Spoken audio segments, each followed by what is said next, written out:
안녕하십니까? 모두를 위한 인공지능을 진행하고 있는 정상근입니다.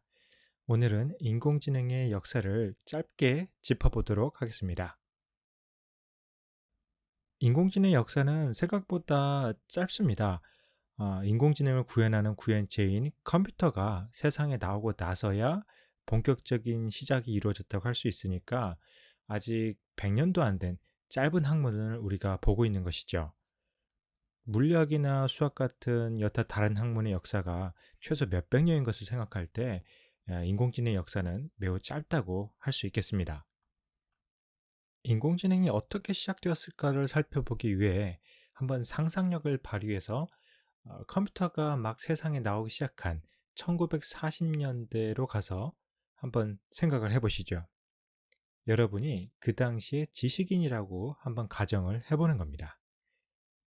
어느 날 갑자기 컴퓨터라는 물건이 나오더니 사람도 계산하기 힘든 미사일 궤도라든지 탄착점이라든지 하는 것들을 사람보다 빠르고 정확하게 계산해냅니다. 이것이 어떻게 가능할까를 가만히 살펴보니까 고도의 지적 능력 중에 하나인 궤도 연산 과정 같은 것들도 기계가 수행할 수 있도록 코딩을 해놓으면 컴퓨터라는 기기가 이것을 그대로 수행해낸다는 것이죠. 이것을 지켜보던 당시 지식인들 사이에 생각의 전환이 시작됩니다. 사람이 기계에게 수행할 방식을 코딩해서 넣었더니 기계가 그것을 그대로 수행함으로써 지적 능력을 보여준다.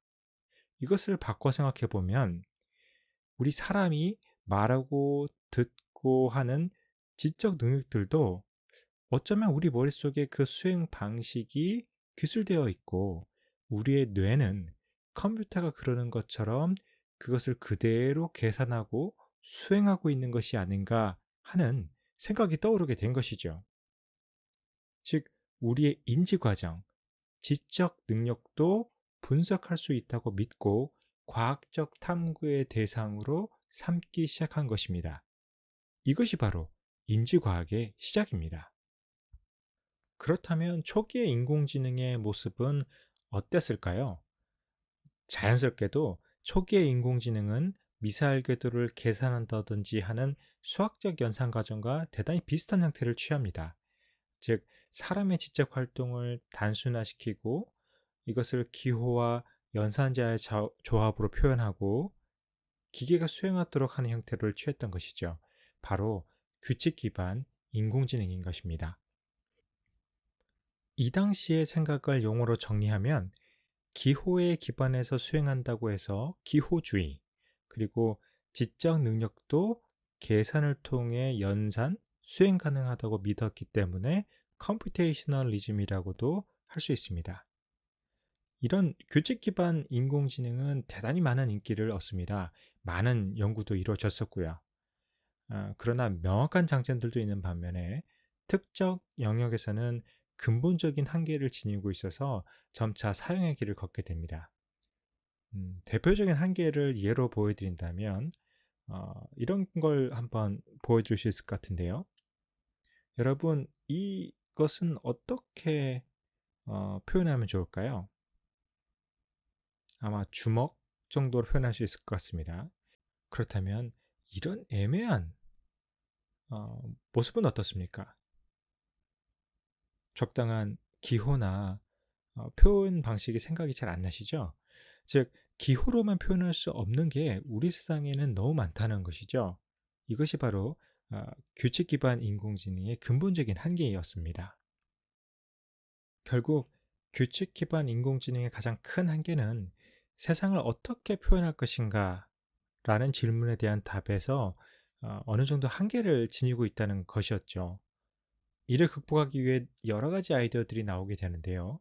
그 중에 하나가 정보는 그 정보가 기호 하나로 존재하는 것이 아니라 그 정보에 해당되는 연결되어 있는 모든 것들이 총체적으로 합쳐졌을 때 그것이 정보다라고 믿는 연결주의가 대두되게 됩니다.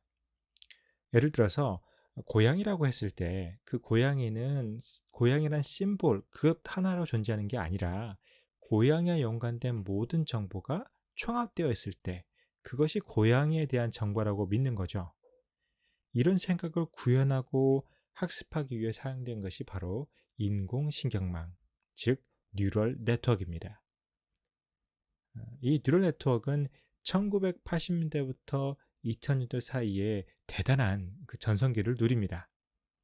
그러나 규칙 기반 인공지능과 마찬가지로 이론적으로 우수했던 인공신경망 기반 AI도 한계는 있었습니다.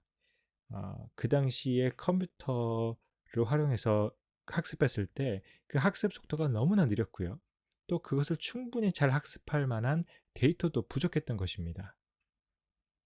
이렇게 우리가 이론으로는 훌륭했었지만 실제로 구현하고 상용 적용할 때 성능 기대했던 것이 안 나오게 되자 사람들은 보다 실용적인 생각을 하게 됩니다.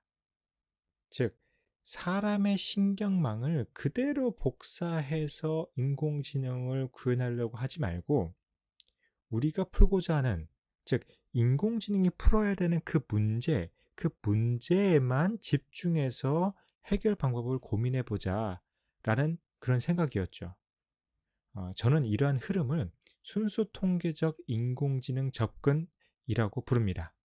왜냐하면 2000년대부터 2010년도 사이에 이루어졌던 수많은 인공지능 연구들이 바로 그 인공지능이 풀고자 하는 그 문제를 잘 풀어내기 위한 정말 전문화된 통계적 방법들을 고민했기 때문입니다. 시간이 점차 흘러 2010년대가 시작되고 1980년대 유행했던 인공신경망, 즉 뉴럴 네트워크 방식의 인공지능이 다시 화려하게 부활을 합니다. 이름도 과거와는 차별화시켜서 딥이라는 것을 붙여 딥 뉴럴 네트워크라고 이름을 바꿔서 부활하게 되지요.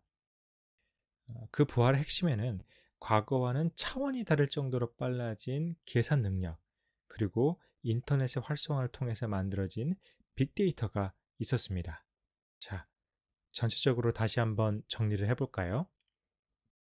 컴퓨터가 등장하면서 자연스럽게 시작되었던 규칙 기반 인공지능이 크게 유행하다 그 근본적인 한계로 인해 점차 사양의 길을 걷게 되고 이를 극복하기 위해 나온 뉴럴 네트워크가 그 당시에 대단한 전성기를 이뤘었다. 그렇지만 여러 가지 계산 능력이라든지 데이터의 부족으로 인해 쇠퇴의 길을 걷게 되고 보다 상용에 적용하기 위해, 즉 실용적으로 적용하기 위해 인공지능이 풀고자 하는 문제에만 집중해서 풀고자 하는 순수 통계 기반 인공지능이 나와서 인공지능의 상용화를 이끌다가 최근 2010년대부터는 뉴럴 네트워크가 다시 화려하게 부활해서 현재 인공지능을 이끌고 있다. 이런 흐름으로 전체적으로 이해하시면 되겠습니다. 자, 오늘의 강의는 여기까지입니다. 다음 시간에는 많은 분들이 오해를 하고 계시는 인공지능과 딥러닝, 딥러닝과 머신러닝 혹은 데이터 마이닝 간의 관계를 개념적으로 정리해 드리도록 하겠습니다. 다음 시간에 뵙겠습니다.